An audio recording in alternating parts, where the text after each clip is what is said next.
The first sound was too soft to be real, just a faint click, like the slow turning of a rusted doorknob. Samira wouldn't have noticed it if the rest of the house hadn't been so unbearably silent. It was the kind of silence that presses against your eardrums, hollow and heavy, making every small noise feel magnified. She paused halfway down the hallway, breath caught somewhere between her lungs and her throat. There it was again. Click.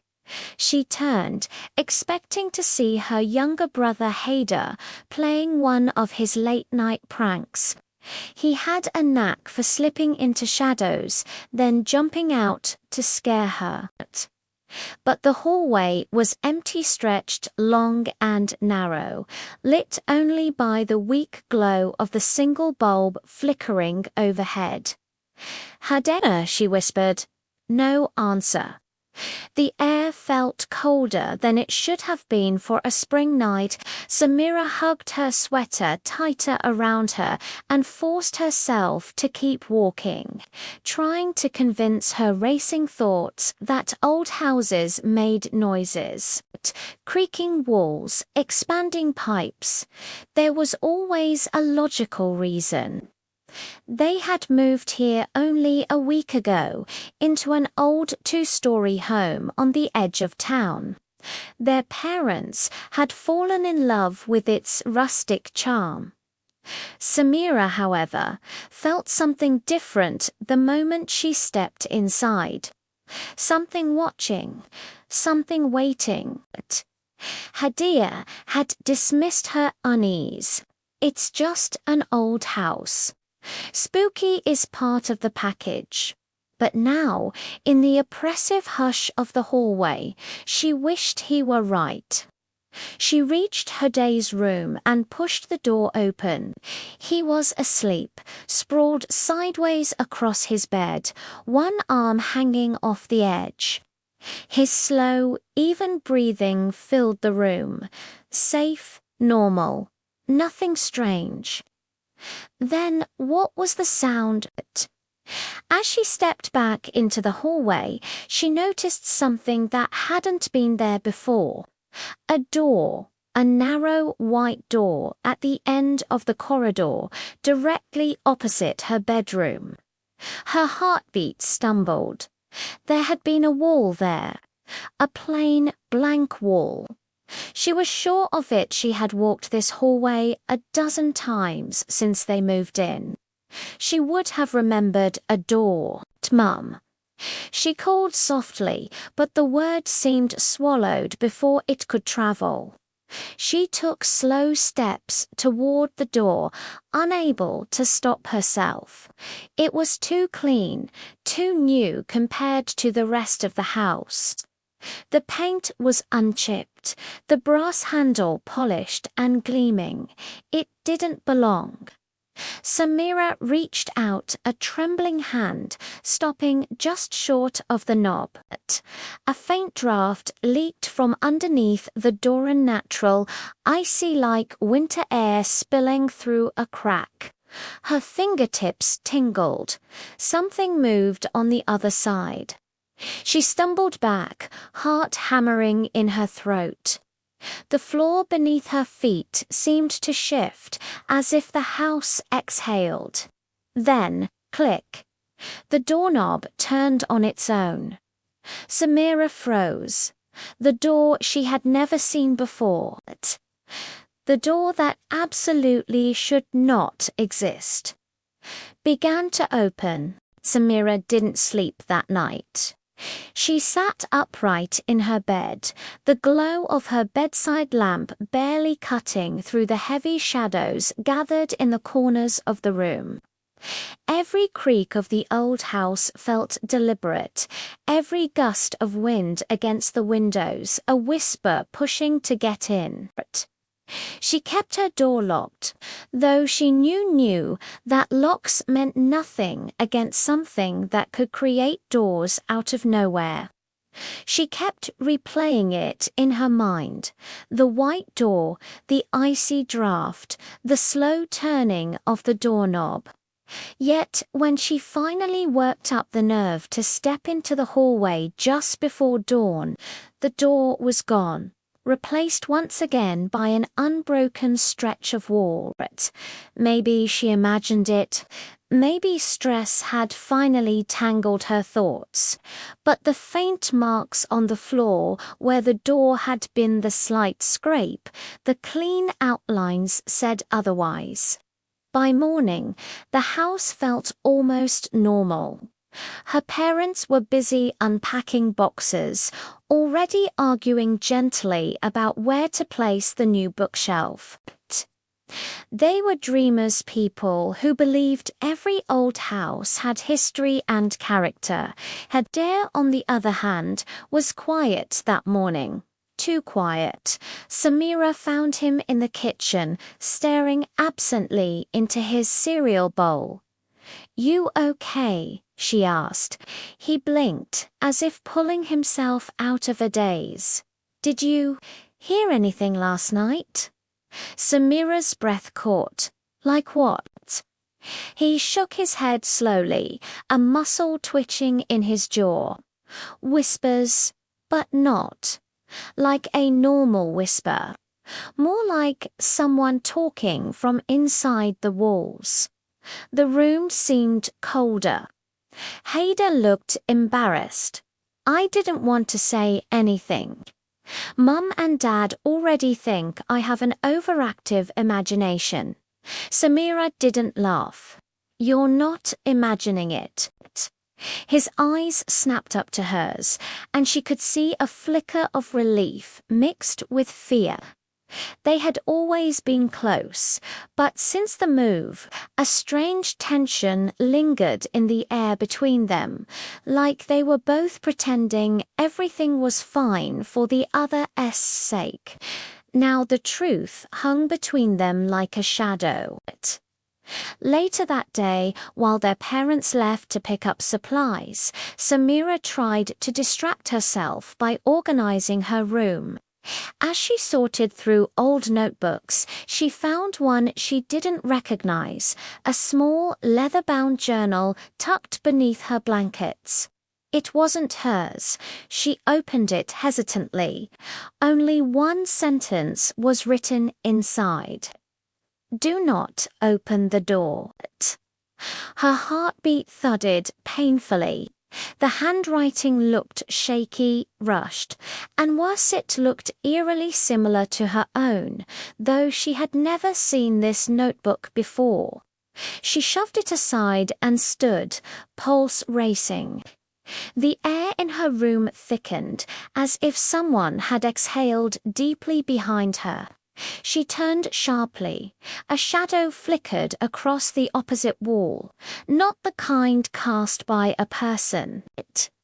It stretched too long, bending at angles that didn't make sense. "Hader," she whispered. Silence. Her phone buzzed suddenly in her hand. A text from an unknown number. "It's opening." Samira's breath hitched. Her eyes drifted, against her will, toward the hallway. Though she hadn't opened her door, she could see it, the faint glow of a pale white line. A door frame forming itself. Again. By the second week in the house, the tension had become something almost physical, a weight that settled on Samira's shoulders the moment she woke and refused to leave her even in daylight. She tried to hide it from her family, especially Hadir, but the strain was beginning to show in the way she snapped at small things. How she flinched whenever the hallway lights flickered. She needed someone outside the house. Someone who didn't already seem touched by its growing darkness. So she called Aisha, her closest friend and the most skeptical person Samira knew. Aisha had a talent for ripping apart ghost stories with logic and sarcasm, and Samira desperately hoped she could do the same here. When Aisha arrived that afternoon, she walked through the house with crossed arms and an eyebrow raised high. "This place is old," she declared immediately. "You're hearing pipes, wind, maybe raccoons. Not ghosts." "Pipes don't send text messages," Samira muttered. Aisha paused at that, but only for a moment. "Okay, weird but not supernatural." Samira hesitated before showing her the notebook, the one with her own handwriting that she never wrote. Aisha flipped through it, frowning deeper with every page until she finally shut it. "Maybe you wrote this when you were younger and forgot," she offered, though her tone wavered. "I've never seen it before." Aisha opened her mouth to argue, but a sudden noise cut her off. Slam! All three girls flinched. It came from upstairs, a door slamming hard enough to shake the old window panes. Aisha's posture stiffened, arms dropping to her sides. "That wasn't the wind," she whispered. They crept toward the staircase. Halfway up, Hader met them, face pale, eyes wide. "It's happening again," he said. "The wall. It's changing." When they reached the hallway, Samira felt her throat tighten. The doorframe was back fully formed, this time the white paint gleaming unnaturally even in the dim light. Aisha stepped forward slowly. "That was not here before," she admitted, voice barely above a whisper. Before anyone could respond, the doorknob twitched. Just once, but enough to silence the world. Then, without warning, every light in the hallway blinked out at once. In the thick darkness, something scraped a long, dragging sound, like fingernails raking across solid wood. The floor trembled beneath their feet. Samira reached blindly for Hader's hand. He squeezed back hard. When the lights flickered on again, the door was closed. But something else had changed. A new object lay on the floor in front of it. A small, old-fashioned key. Aisha knelt and picked it up with trembling fingers. "This wasn't here before," she whispered. Samira took the key from her, feeling the metal's unnatural chill, like it had been submerged in ice. On its surface, carved faintly as if scratched by a trembling hand, were three words that sent a pulse of dread through all of them: "Use at night." Samira looked toward the door, her heartbeat thundering in her ears. Why would a door that shouldn't exist invite them in? The days that followed felt like a tightening noose, every hour pulling the characters closer to something they could no longer avoid. Sleep became a rare luxury. When it came, it arrived in broken fragments filled with icy whispers and shifting shadows. Samira tried to pretend they still had control, but the truth pressed constantly against her chest. Whatever lived behind that impossible door was growing stronger and angrier. The first violent incident happened at dusk. Samira was in the kitchen when a sudden crash echoed through the house. She sprinted toward the hallway and found Hedaya on the floor, gasping, his back pressed against the wall. "It pushed me," he whispered hoarsely. "Something grabbed me. A handprint large, smudged, and unnaturally long finger glowed faintly on his arm before fading like ash in wind. Aisha wanted to call the police, but Samira knew how that would sound. Our wall grows a new door whenever it feels like it. Something inside it touches us. No one would believe them. No one would help. Night approached like a threat.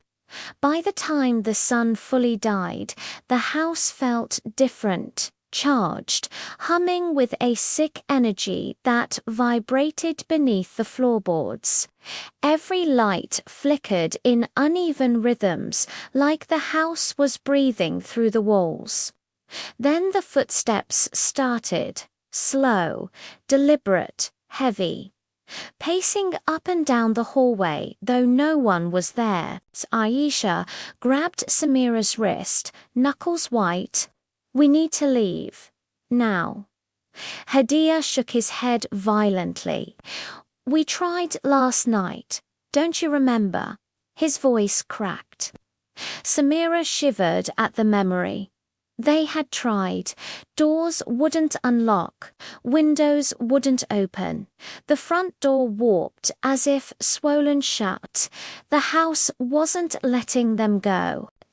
And the more they tried, the more the walls seemed to pulse, shifting, creaking, groaning, as if warning them. "We can't escape it," Samira whispered. "It wants us here." Aisha stepped back. "Then what?" "We just wait to die." Samira's gaze drifted to the key. The small metal object sat on her bedside table, freezing cold no matter how long it touched human skin. One choice remained. A terrible one. "The door wants to be opened," Samira said. "Maybe that's the only way to end this." Aisha stared at her in horror. "You can't be serious." Hedar stepped closer.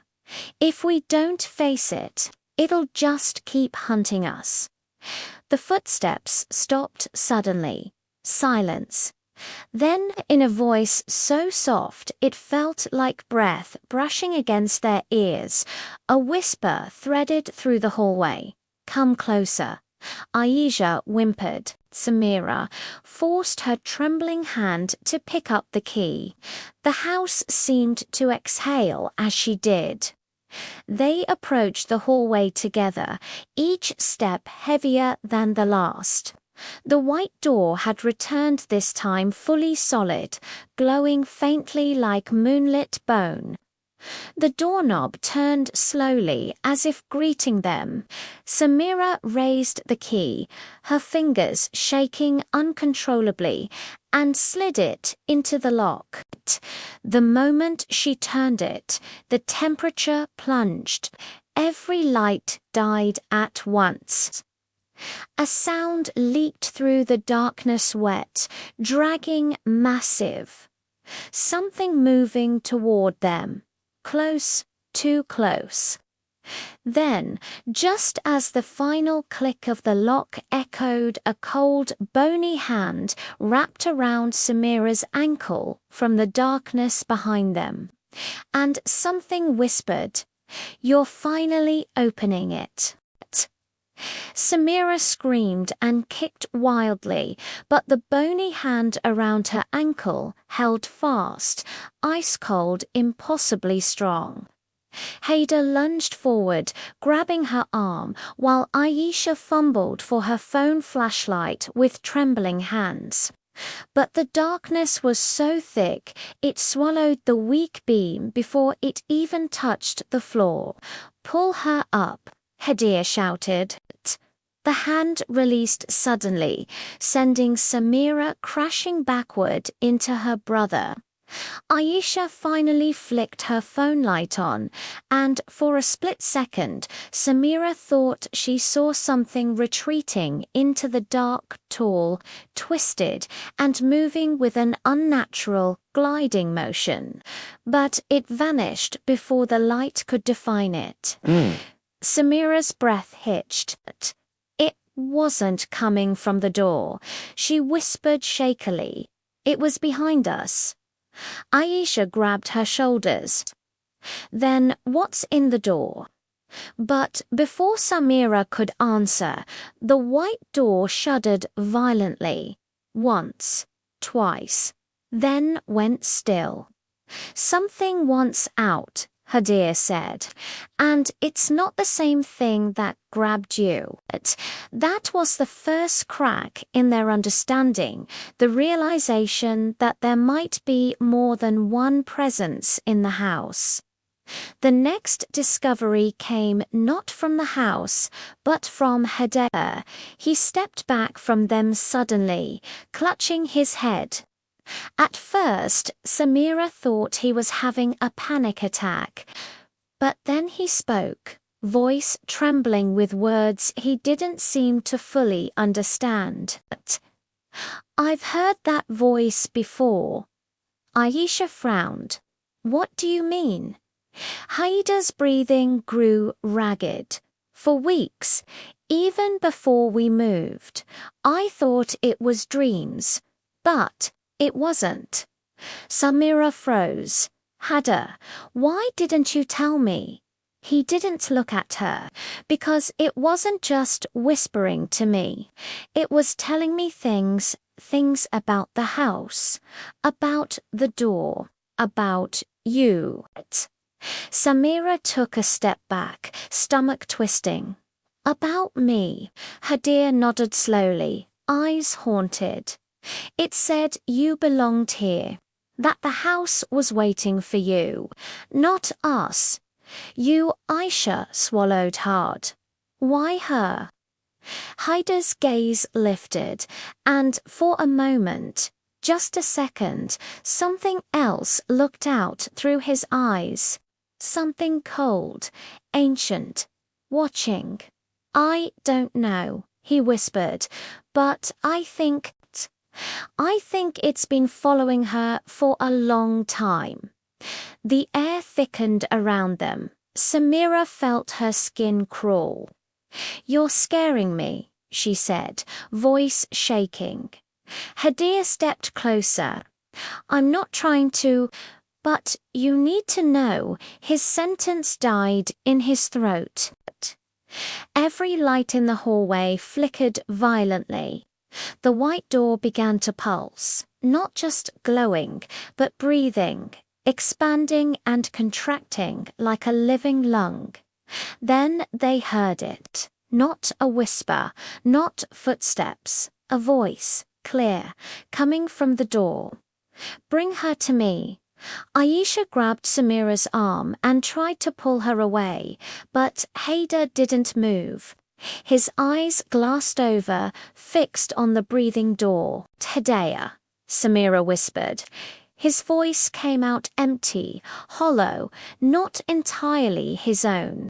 "I already have." Samira stumbled backward in terror as the door cracked open. Not fully, just enough for a sliver of blackness to spill out. Something waited inside, something that had known her name long before she ever moved here. And now the house made sure there was only one truth left. She was never meant to escape. The house groaned like something ancient awakening, every wall trembling as if bracing for what was coming. The white door stood wide enough now for the blackness behind it to pulse like a heart, slow, heavy, hungry. Samira could feel its pull, not physical but inside her mind, tugging at something buried too deep to name. Aisha dragged her backward. "We have to run now." But the hallway stretched unnaturally, elongating until the staircase seemed miles away. The floorboards rippled beneath their feet like water. Reality twisted, bent, folded. They weren't trapped in a house anymore. They were trapped inside it. Hadair stepped toward the door with slow, puppet-like movements, his face blank, eyes glassy and far too still. "She's coming home," he murmured. "Hader, snap out of it," Samira cried, voice cracking. The air between them warped, and she saw it. For a split moment, reflected in the glossy doorknob, Samira saw herself. But not as she was, paler, hollow, watching, waiting. A second Samira, a shadow self, a memory that didn't belong to her. Her knees buckled, Aisha grabbed her arm. "This thing is messing with your head. Fight it." But the truth was uncoiling inside Samira, whether she wanted it or not. She had seen this door before, not here, but in nightmares she used to have as a child. Dreams she always forgot until morning. Dreams where something whispered from behind a glowing white frame, "You will return to me." Her pulse stuttered. This wasn't a new haunting. It was the end of an old one. Hada reached the door. The blackness swallowed his shadow instantly. "Don't!" Samira screamed, and lunged forward, but the hallway convulsed violently. A psychic blow hit her like a tidal wave, hurling her backward into Aisha. The lights exploded in a shower of sparks. The darkness that followed wasn't empty. It moved. Something climbed out of the door, tall, twisted, human-shaped only in mockery. Its limbs were too long, bending in too many angles. Its face flickered between expressionless masks, and each one looked eerily like someone they knew. For one horrifying second, it wore Hader's face. "Let him go," Samira sobbed. The creature tilted its head, the bones in its neck cracking like dry branches. It raised an elongated hand, placing its fingers gently, almost tenderly, against Samira's forehead. A flood of images slammed into her mind. A child standing before the white door, whispering to something on the other side. But the child wasn't Hadair, it was her. She had opened it before. She had let it through. Aisha shouted something, but her voice felt distant. Samira stumbled, gripping her head as the truth tore at her sanity. "You were mine first," the voice breathed through her skull. "And you came home." The entity extended its other hand toward her, inviting, claiming. Aisha stepped in front of Samira, shaking violently but refusing to move aside. "Touch her again," she whispered, "and I swear I'll burn this entire house down." The creature paused, then smiled, a wrong, splintered smile. Samira felt the house shudder. Not in fear, in anticipation. The white door swung open wider behind the creature, revealing a spiraling darkness that throbbed like a living void. Haider's silhouette stood inside it, waiting, calling. "Samira," he whispered, "it's your turn." The floor cracked beneath her feet. The darkness surged forward, and Samira had just enough time to realize one impossible, horrifying truth. Something on the other side wanted her alive. For now, silence. Not the suffocating, heavy silence of the house, but a hollow, ringing emptiness. Samira opened her eyes to the dim glow of early morning. She was lying on the front laundered grass against her cheek, the world cool and familiar in a way it hadn't felt for weeks. Aisha was beside her, sitting upright, shaking uncontrollably but breathing, alive. The house behind them looked normal, its windows dull and ordinary, the paint chipped and sun faded, no flickering lights, no warped walls, no impossible door, no Hader. Samira pushed herself up, her bones aching like she'd been dropped from a great height. "Hader," she croaked. Aisha's eyes filled instantly. "Samira, he didn't come out." The memory crashed into place, the void swallowing the room. The creature's smile, Hadda's silhouette fading into darkness. Samira pressed a trembling hand over her mouth. "He's not gone." Her voice cracked. "He can't be." But even as she said it, a part of her knew the truth.